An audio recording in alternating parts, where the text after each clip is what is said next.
Assalamualaikum warahmatullahi wabarakatuh. Sahabat Indah Khairil Bariyah, alhamdulillah mudah-mudahan sehat selalu. Di video kali ini kita akan membahas tentang hikmah mencium Hajar Aswad.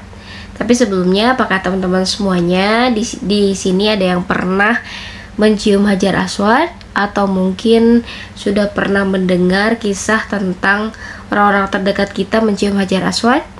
Ya, kalau belum, yuk kita simak video ini sampai selesai.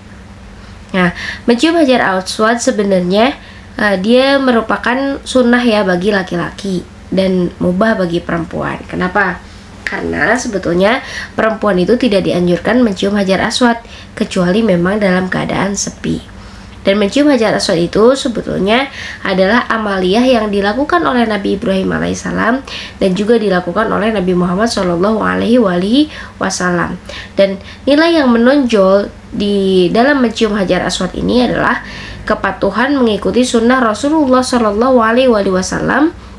Dan dalam konteks ini ada riwayat ya sahabat Umar ketika mencium Hajar Aswad, an Ibni Abbas anna Umar bin Al-Khattab akaba ala rukni wa qala inni la alamu annaka hajarun walau lam ara habibi sallallahu alaihi wasallam qabbalaka aw istalamaka mastalamtuka wala qabbaltuka laqad kana lakum fi rasulillahi uswatun hasanah.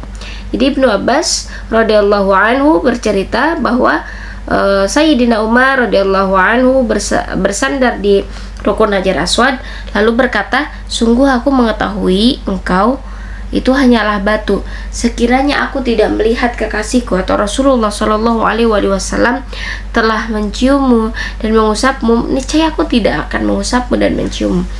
Sungguh aku tidak sungguh telah ada pada diri Rasulullah Shallallahu Alaihi Wasallam itu sebagai suri tauladan. Jadi Umar bin Khattab sebetulnya nggak mau mencium Hajar Aswad kalau nggak melihat Rasulullah sebagai kekasih Allah mencium dan mengusap Hajar Aswad seperti itu. Dan dalam riwayat lain dikatakan bahwa Umar menghampiri Hajar Aswad kemudian menciumnya seraya mengatakan seperti ini ya hadisnya. Abis bin Rabi'ah an Umar radhiyallahu anhu annahu jaa ila al-hajar al-aswad faqabbalahu faqala inni la'alamu annaka hajarun la tadur wa la tanfa' walaula anni ra'aitu an-nabiy sallallahu alaihi wasallam yuqabbiluka ma qabbaltuka. Seperti itu ya, kurang lebih sama karena sebetulnya Hajar Aswad gitu ya kata Umar bin Khattab itu tidak memberi manfaat dan tidak memberi madorot. Jadi karena sekiranya memang Umar bin Khattab itu nggak melihat bagaimana Rasulullah mengusap dan mencium Hajar Aswad, maka nggak mau gitu kan Umar bin Khattab itu untuk mencium Hajar Aswad seperti itu. Jadi ini dalam rangka memang taat kepada Allah dan Rasulnya.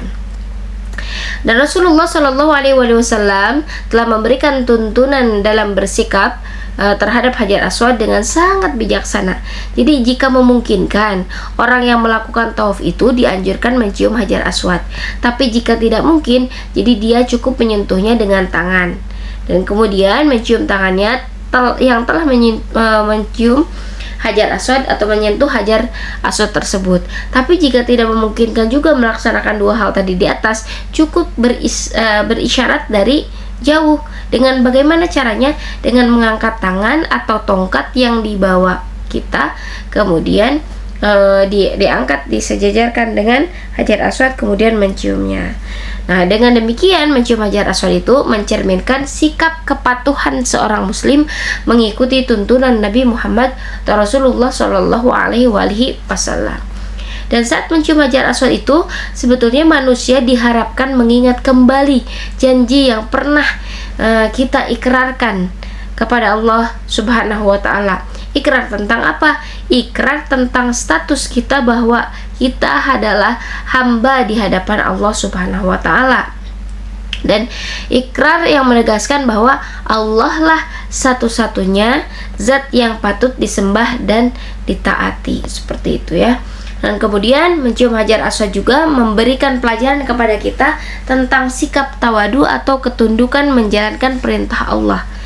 Jadi manusia itu kan adalah makhluk mulia dan dimuliakan oleh Allah, sedangkan batu itu makhluk mati, dia tidak berakal. Jadi kalau dibandingkan batu, lebih mulia manusia, gitu ya. Ya, lebih mulia manusia karena Allah memberikan kemuliaan kepada manusia. Tapi manusia itu sering lalai, manusia sering lupa tentang status kehambaannya, dan untuk mengingatkannya itu maka manusia diperintahkan ya untuk mencium makhluk dengan derajat yang lebih rendah dibanding dirinya.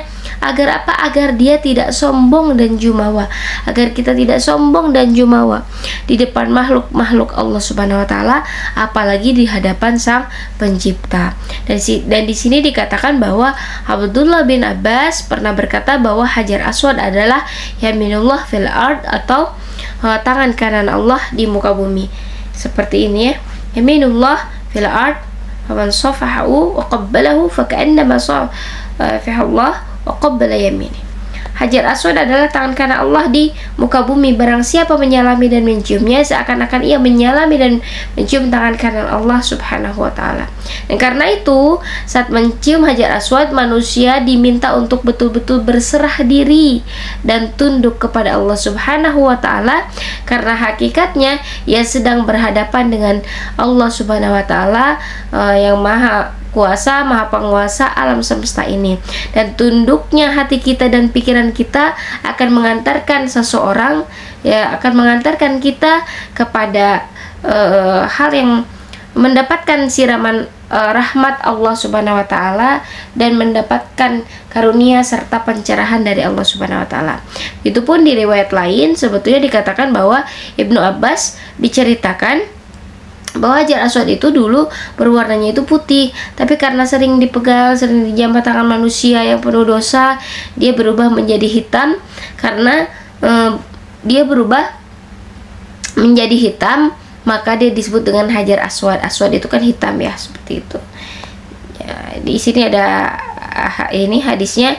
Jadi Ibnu Abbas berkata bahwa Rasulullah bersabda, Hajar Aswad itu dulu adalah batu dari surga yang awalnya itu lebih putih dari salju, dan dosa manusialah yang membuatnya menjadi hitam. Subhanallah. Jadi dikatakan juga Ibnu Hajar Al-Asqalani menjelaskan bahwa warna hitam Hajar Aswad memberikan petunjuk kepada kita bahwa jika warna batu saja dapat berubah menjadi hitam legam karena disentuh manusia yang kerap berbuat salah dan dosa, bagaimana dengan hati kita manusia? Tentu hati akan lebih mudah berubah menjadi hitam jika pemiliknya itu sering berbuat dosa dan kesalahan. Astagfirullahaladzim.